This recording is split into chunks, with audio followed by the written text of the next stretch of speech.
Hey, what's going on, guys? Jake Verdon Tech here, back with another video. And today we're doing something a little bit different. We're actually just going to be talking about AMD versus Intel here right now in 2022. And more specifically, kind of looking at a few different processors from AMD and Intel. What is the best bang for buck right now in 2022? So I thought this would kind of be a neat video to put together as I'm building my new personal rig, which I'm very much on the fence about going the 12th gen Intel route or going the Zen 3 AMD route. And that's kind of something I want to talk about in this video, kind of pros and cons between the two. What is the best value right now? Because the decision making before when deciding between AMD and Intel was the past few years is much more linear. And we've really seen AMD kind of take off. They started to turn heads when Zen 2 came out, as far as like a really good value with really good performance. Then Zen 3, they're kind of taking the ball and running with it. And Intel was kind of just doing the same thing year after year. Kind of lackluster products they were putting out. It's still pretty good products, but we weren't seeing anything different from them.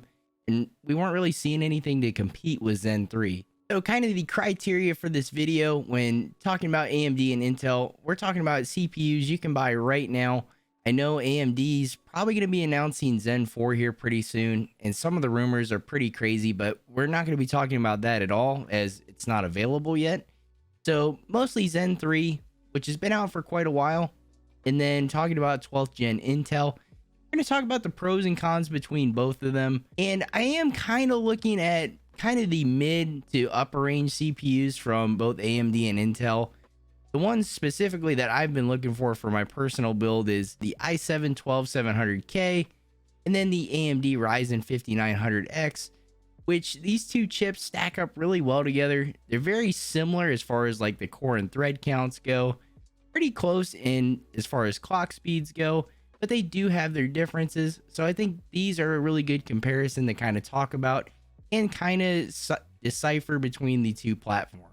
And also too, I want to jump on PC Parts Picker with you guys, and we're going to take a look at some different parts out there as far as the CPUs, motherboards go, because not too long ago, kind of the word on the street and from what everybody was putting together, they were saying that AMD was a much more affordable system to put together versus Intel. But lately, from the prices that I've been seeing, it seems like Intel could, depending on the parts you choose, can be a little bit more affordable. All right, guys, so let's talk a little bit about Intel. The past few generations of Intel that we've seen, I mentioned they're kind of lackluster, just meaning we weren't seeing big price to performance increases when it comes to like core and thread count. Intel was still kind of the proclaimed clock speed king. It was kind of being marketed to just as the gaming chip all along, while AMD was starting to come back and really came back in Zen 3 as they provided pretty high clock speeds as well. But then you get a lot more cores and threads per dollar when it comes to price to performance between Intel and AMD. But since 12th gen Alder Lake architecture dropped from Intel, it's really changed the game. We're now seeing more and more competition between the two, as a lot of these chips across the board, whether we're talking low tier, mid tier, or high tier, as far as like the price ranges go, Intel has really stepped it up, giving consumers really high core counts and still maintaining that high advertised clock speed. So with the drop of Alder Lake and the 12th gen lineup from Intel, Intel is really starting to cater towards a little bit wider audience, giving consumers a higher core and thread count, and while still maintaining a pretty good price point. And with this, I want to say they're not necessarily just catering it towards the gamer while just advertising, although they may not have the core and thread counts that a lot of the AMD chips have, but Intel always would say, oh, we have the core speed. We are the fastest gaming chip. You'll get the most FPS. Now, giving consumers more cores and threads are kind of catering towards the more productivity market as well, which this is awesome to see because in the end, the consumer always wins when it comes to competition. As these major brands compete against each other, the products will hopefully just get better for the consumer. So although Intel has brought really good competition to the market, there is still so much to consider because these chips are pretty different from anything else Intel has launched. And the main thing being is the Alder Lake architecture uses two different types of cores. You have both the performance cores and efficiency cores. And what this is designed to do is the performance cores handle the more intensive, more CPU intensive tasks, while the efficiency cores kind of handle more of the background tasks. And with this, Intel has seen some pretty good results when it comes to both multi-threaded and single-threaded workloads. So all in all, talking about Intel's new architecture, it sounds pretty good. But this does come with some things to consider and potentially some issues. With Intel's latest architecture utilizing both E-cores and P-cores, this does present some optimization issues depending on which operating system you use.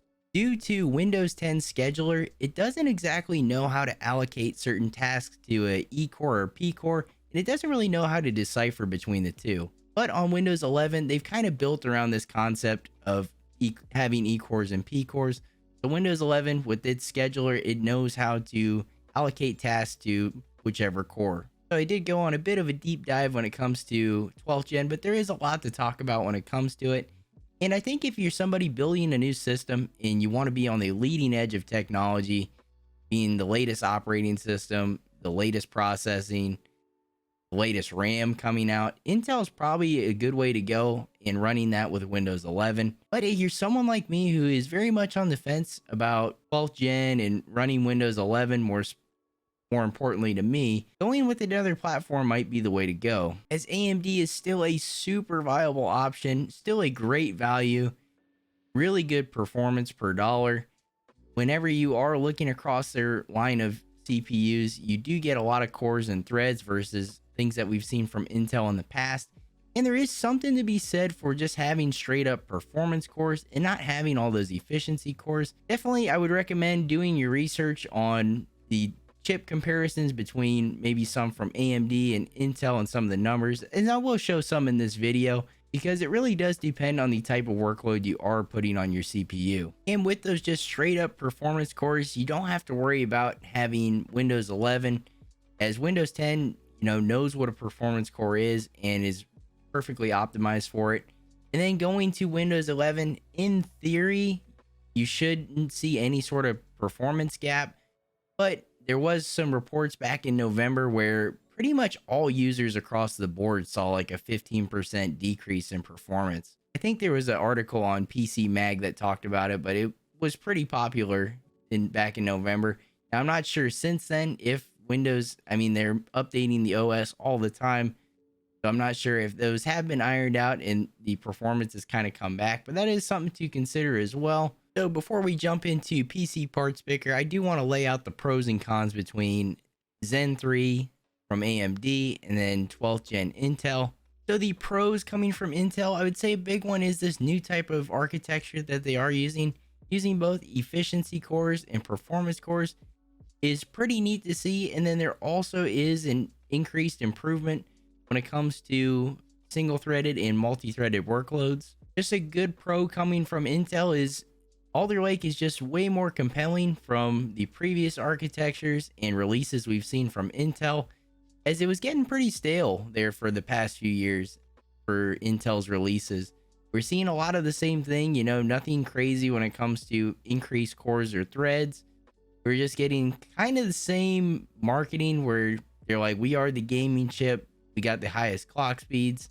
One thing we didn't talk about is RAM, and one of the pros with Intel right now, there is a clear upgrade path to DDR5, which DDR5 right now is extremely scarce and extremely expensive. Those two obviously go hand in hand. But with Intel 12th gen, you do have the option to scoop up a DDR5 motherboard, so it is supported on the 12th gen platform. But right now, AMD doesn't really have anything that supports DDR5. So talking about the cons with 12th gen Intel, a couple of these go kind of hand in hand. Number one being that the architecture of Alder Lake does favor Windows 11, as we talked about how Windows 11 kind of knows how to decipher both E-cores and P-cores, which that can be kind of a con if you don't necessarily want to go to Windows 11 and you're a bit skeptical of it like me. This architecture really favors this newer operating system. So that can be a big con. Another con is just overall stability issues with having both E cores and P cores. There are some applications that don't know how to handle both E cores and P cores, and they just simply won't run. I know there was a few games offhand, such as Assassin's Creed Valhalla, and I think Watch Dogs Legion. I believe if you run 12th gen and Windows 10, those games won't even launch. Now with Windows 11, that could be a different story, but even if you are running Windows 11, you might run into issues with certain applications because of these different core types.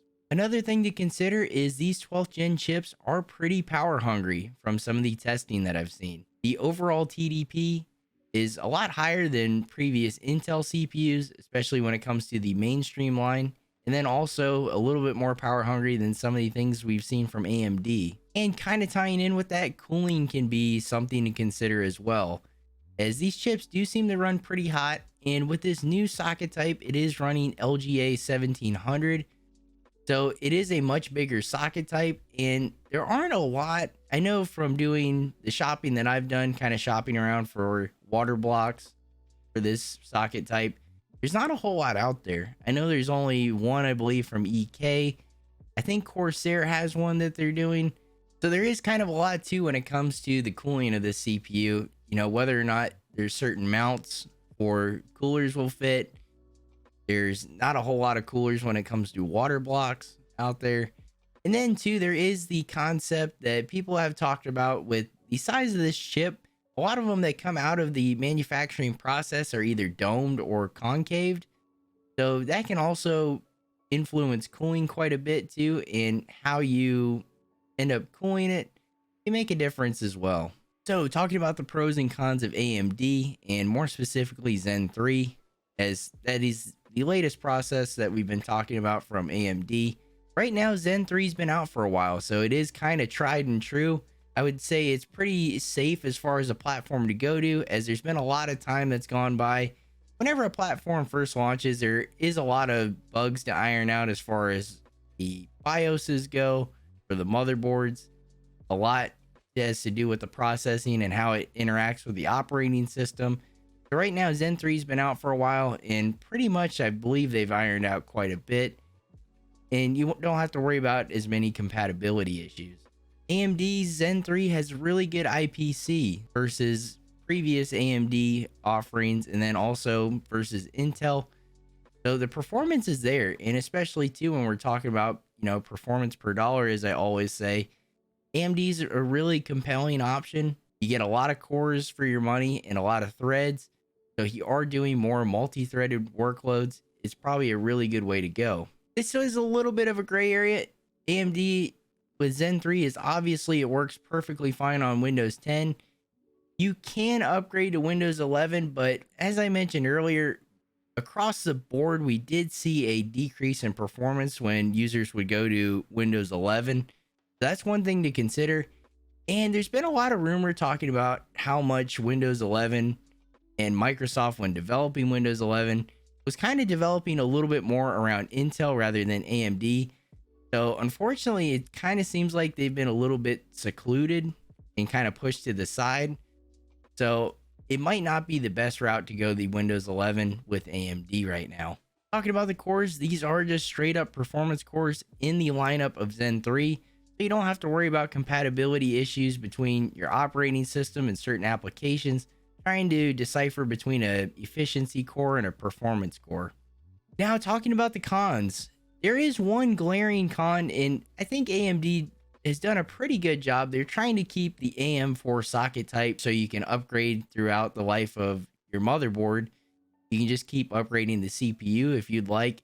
So they've done a good job of keeping the AM4 socket type, but the only thing is, a lot of these motherboards do require a BIOS update if you are going to run Zen 3. BIOS updates can be kind of scary, and it really can put you in kind of a tough spot.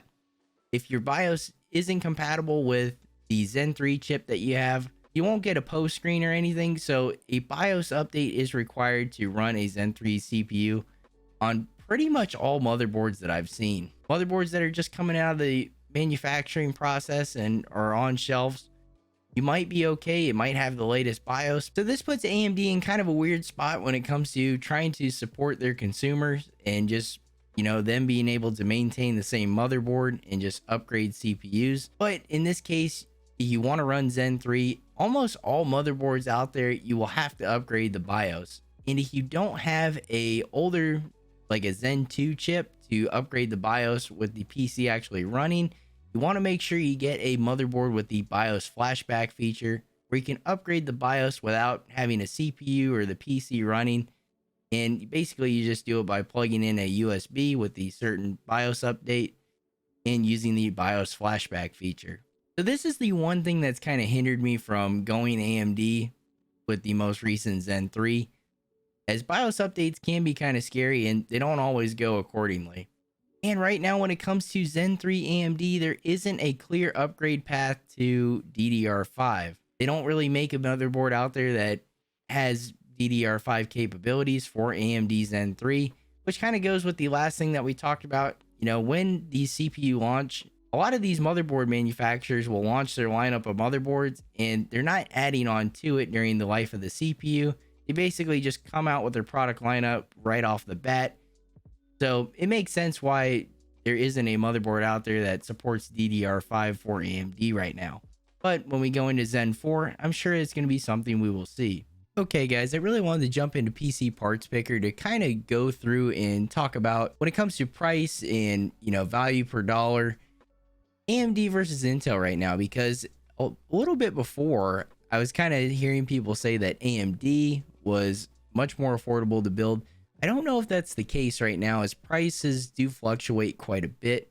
So we're jumping in right now and taking a look at the CPUs that I've been looking at. One is the 12700K from Intel.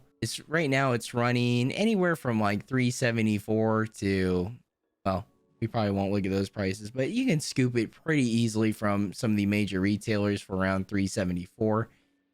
And taking a look at the specs, the first things offhand is, looks like the base clock we're around 3.6, boost clock's around 5 gigahertz, and then the biggest things that I'm looking at is the core count for this price.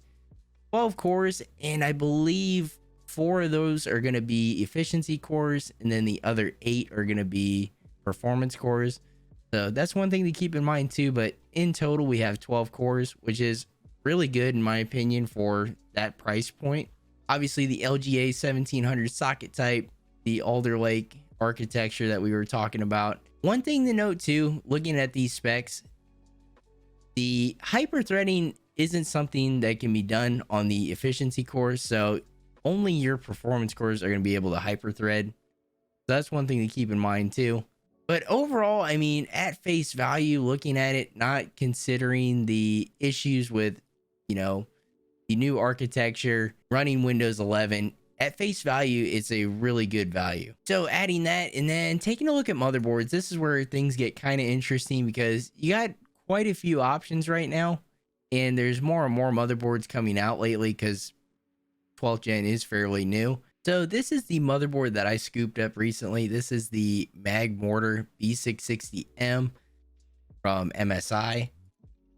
And I think a few of the specs are incorrect on this. It claims to be a DDR5 motherboard, but it's actually a DDR4 motherboard. But it's pretty feature packed for a very reasonable price. So if you tack on something like that with the i7 12700K, it's around the 180. I think I paid around 170 for mine when it was available. So overall, that's a pretty good value when it comes to the i7 12700K and a motherboard pairing. So I don't have the price right on here because it doesn't show for the motherboard that we chose. But if you do go with this motherboard, and I paid around 174 for it on Newegg, and the i7 12700K, you're looking at about 549 for getting into Intel on a DDR4 motherboard, even though Newegg says it's a DDR5 motherboard that we have, which is a pretty good deal considering that this is a 12 core CPU that your boost clocks will be around 5 gigahertz. And then talking about overclocking too, you can probably get some more performance out of that as well. Obviously, you'll need some better cooling, but overall, that's a pretty stacked chip for the price. Now taking a look at the AMD side of things, I think the best comparison for the i7 12700K is probably the Ryzen 9 5900X. They both share the same amount of cores. They're kind of similar in clock speed. Intel might have it beat a little bit on the boost clocks, but overall pretty similar chips and pretty comparable as far as the specs go across the board. As you can see, it's quite a bit more expensive right now for a 5900X, although I have watched this come down quite a bit. A few weeks ago, I was seeing this chip for around 530-ish, around there, but now we're seeing it down to 479, and I swear, like a couple days ago, I saw it at 499, so not a huge difference, but it is coming down in price, and that's probably because we're getting closer to the Zen 4 being announced. But overall, that's a great CPU. It's definitely above the mid-range price point for, your average consumer. It is getting up there on their scale as far as the mainstream CPUs go. And pairing it with the motherboard, right now I do have a ROG Strix B550. Overall, I always like the Strix motherboards. I think they're a great value, and I do really like the BIOS for Asus. They're pretty intuitive when it comes to tweaking settings and overall navigating it. And I've just had really good luck with the Asus stuff, so I tend to go towards something like an ROG Strix just because great value, great performance. So taking a look at Team Red, and as far as putting together CPU and motherboard, what kind of price range you're looking at for a 5900X, it's about 658 with the paired components that we have, 659.32, which it is significantly more expensive. I mean, you're looking about $100 difference between AMD and Intel right now, and it really just depends. There are other areas that you have to consider when it comes to Intel. Even though at face value it might be a little bit more inexpensive, but if you're doing a water-cooled loop right now, like I said, there's not a whole lot when it comes to CPU blocks, and they are significantly more money than purchasing a block for an AM4 socket type chip from AMD. So that's another thing to consider too. And then also, that might be the same case with a lot of other coolers. But overall, the two I believe, are really good options. Intel's really brought something to the table where it looks like you're getting a lot for your money when it comes to cores, threads. The overall clock speed looks really good. It's just whether or not you want to take the gamble and kind of work through some of these stability issues, as it is a new platform, and how it pairs with your operating system. So those are all things to consider. But if you want to go AMD and you just want really good performance, high performance core count and high thread count, and you don't want to mess with the newer operating system like Windows 11, I would say Windows 10 is probably the little bit safer bet. You don't want to worry about, whether or not your applications that you run on a daily basis are going to work with this platform. AMD is a good way to go because Zen 3's been out for a while. It's pretty tried and true, and people are getting really good performance out of it. And if you just don't even want to debate whether or not to go with DDR4 or DDR5, AMD's just on DDR4 right now with Zen 3, so you don't even have to worry about that. And it is much more affordable. And talking about where price differences can be made up, as we mentioned with Intel, even though at face value for a CPU and motherboard, it might be cheaper, I believe that will get made up for in some areas. And one area for sure is if you are going DDR5, as the DDR5 prices are just crazy. So you'll definitely be spending a lot more on an Intel platform if you go the DDR5 route. So that's going to be it for this one, guys. Really just wanted to kind of condense this video and talk about AMD and Intel right now in 2022. Kind of the pros and cons between 12th gen, Zen 3.